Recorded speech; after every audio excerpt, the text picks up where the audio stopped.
नमस्कार मंडळी.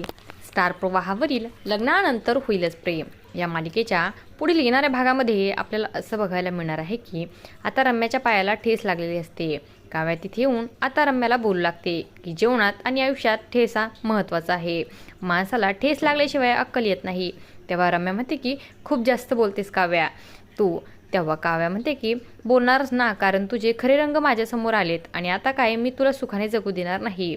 रम्या आता तू फक्त बघ मी तुझे कसे 12 वाजवते. तर दुसरीकडे नंदिनी आणि जीवा त्या लहान मुलांना किडनॅप करणाऱ्या बाईला पकडण्यासाठी सज्ज असतात. तर ती बाईसुद्धा आता वेषांतर करून एक नवीन बाळ चोरी करण्यासाठी पाळणा घराच्या बाहेर आलेली असते. नंदिनी आता खूपच रागात असते आणि ती म्हणते की एकदा येऊ द्या त्या बाईला माझ्यासमोर, तिला मी सोडणार नाही. पण काहीतरी भलत्याच घडणार असतं. ती बाई एकटी नसून तिच्यासोबत तिची पूर्ण टोळी असते आणि खरं तर यांच्या सापळ्यामध्ये आता नंदिनी अडकणार आहे. तर आता पुढच्या भागामध्ये जीवा कशा प्रकारे गुंडाच्या तावडीतून नंदिनीचा जीव वाचवणार हे पाहणं अतिशय रंजक ठरणार आहे. अशाच मालिकांच्या नवनवीन अपडेट्स पाहण्यासाठी आपल्या चॅनलला सबस्क्राईब करा आणि व्हिडिओ आवडला असेल तर लाईक आणि शेअर करायला विसरू नका. धन्यवाद.